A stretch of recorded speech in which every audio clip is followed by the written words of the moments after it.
As I'm sitting and recording this, it is just after 10 p.m., 10 minutes after 10, on Friday, March 6th, 2026. Earlier this morning, the news broke on Facebook that Jim Spraggon had passed away. He was 64 years old. He lived a full life. The last 35 years of his life were spent by the side of his wife, Kim. In fact, this past Monday, March 2nd, was the 35th wedding anniversary for Jim and Kim.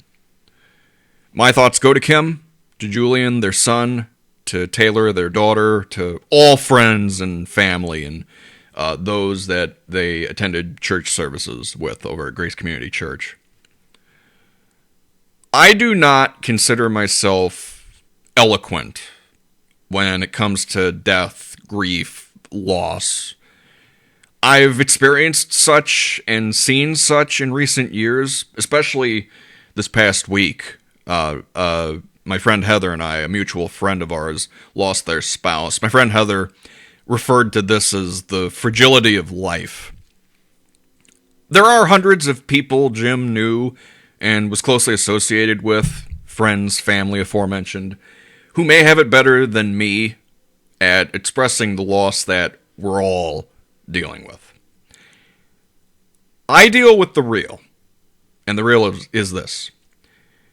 Jim spent the last 10,000 days of his life, almost 28 years, being reborn, recovered, rechristened, in reality. From the moment that he went to jail in June of 1998, he sought retribution against the demons of his past. And he won. I remember cruise night in 2014, referring to him as a proud, fabled son of Streeter. And he was. And with respect to Wyatt, to Noah Bickett, to Pablo, to Kyle Zinzer, to those in our clique who were lost before, during, and after my wrestling life came and went. With respect to them, this one hits close to home. A lot more close to home. Jim Spraggon helped make a safe haven before it was called Safe Haven. Revolution Wrestling does not invade Cruise Night. Maria does not head south on Route 23 to Streeter. Paul London does not fly from LA to Streeter. Revolution does not take shop at Safe Haven. And regardless of what certain purists may think, Streeter does not return to relevancy as a wrestling town, even for a brief moment like we did, if not for Jim Spraggon. Jim Spraggon was not just a leader of Salvation in the ring as a faction. He was salvation to Streeter. And Streeter didn't lose just a fabled son.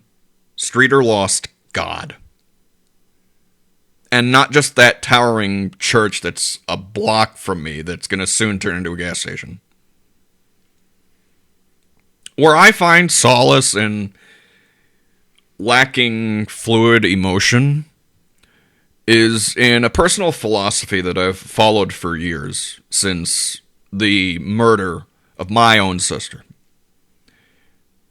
Which may border on materialism, but as long as I have photos, videos, material good that's worth sharing to you, that is as effective of a coping mechanism as any street drug.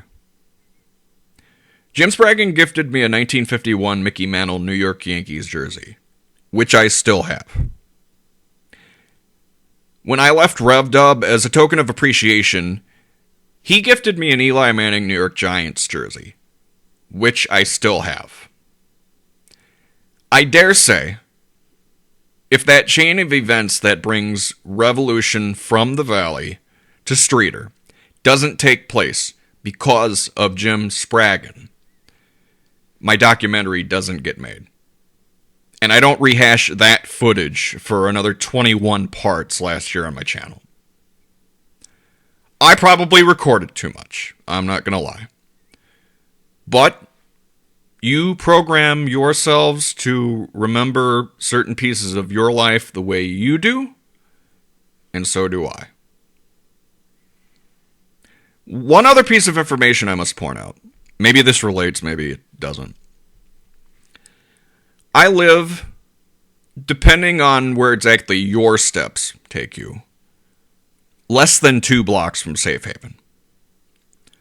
On my birthday, I took a particular walk from my apartment complex to Safe Haven.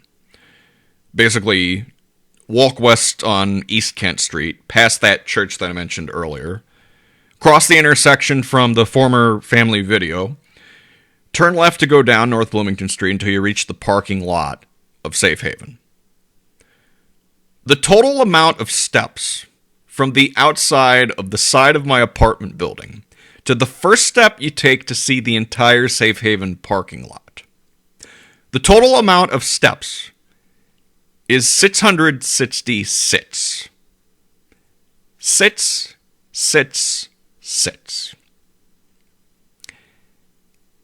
If anyone wants to accuse Revolution of being some sort of devil magic, I ask you, have you watched Jim Spraggon's promo work? He was just as saintly as the rest of us if we had dropped off our drunk uncles at the karaoke bar! We'll try and keep it PG, Jim. But I'd recommend sending the kids to bed for the next 6 minutes of this video. Godspeed, Jim Spraggon.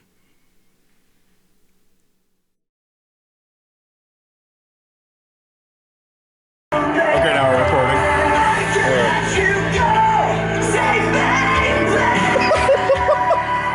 Treats for the children today. And all of them are children. You gotta remember, we deal with a bunch of inbred rednecks from Streeter who have nothing better to do on a Saturday and come watch us and sit here and boo me.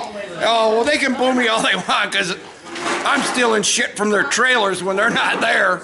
And you know what I really like about you guys? Because you like these nuts. Film me! Don't film these idiots! Film me!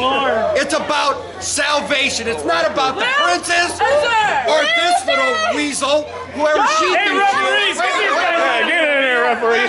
Split this up. You want? What do you think? What, am I funny to you? Oh, you think I'm funny? How about if I go Joe Pesci on your ass? Hey, think if you were Johnny Law, your fat little legs wouldn't have got up there. Oh. Bailey, I've wanted to knee you in the face so long. Are you okay, Bailey? Did you hear what I told Liz today? She goes like this, she flips me up, and I go, you're pregnant. What's the point? Oh. The ugly white women, look at it! I told you, and I told you again! Did you get that book yet? How to hit somebody with a chair 500 pounds of stupid?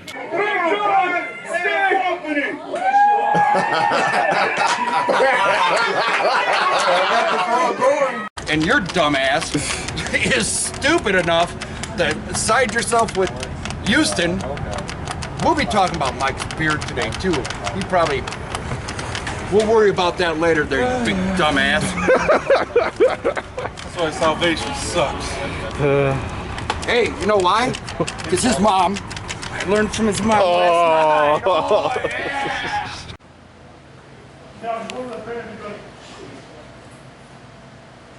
Houston. You want to come... and you want to take this, and you want to try to put me... Go tell him to shut that damn fucking thing off till I get done. He had surgery on his asshole to get a dick removed! Oh, I had surgery!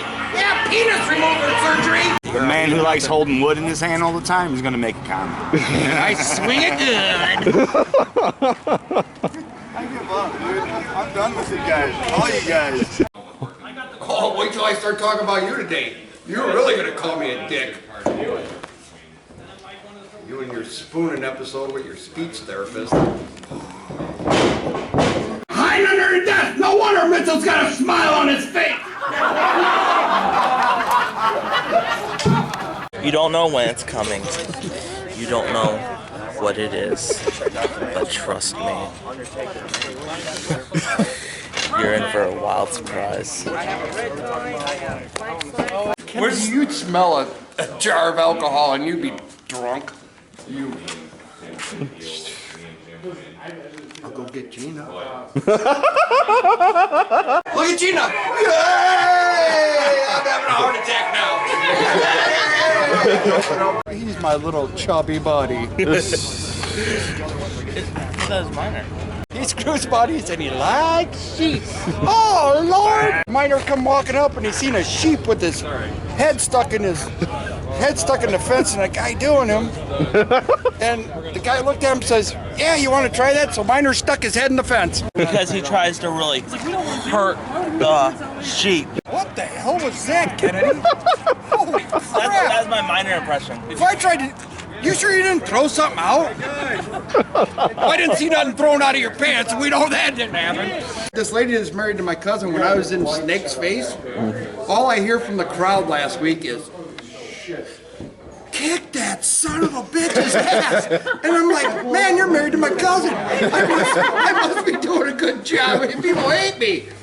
And that's all I hear is, "Kick that son of a bitch's ass." And I go, wow. I said, oh God. Glad you don't have a knife or a gun. I'd be walking out, she'd stab me or shoot me. Needing help out for a second. Oh, there went the divorce. When you go to hair club for that? Look at that. It's V-shaped. It's like Count Floyd. Like It looks like the hair got worn off underneath the desk.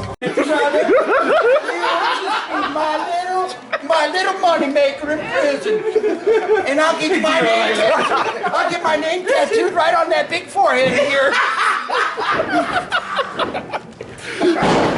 Everyone else, watch this here. This is just like that. And then I'll stick my tongue in here.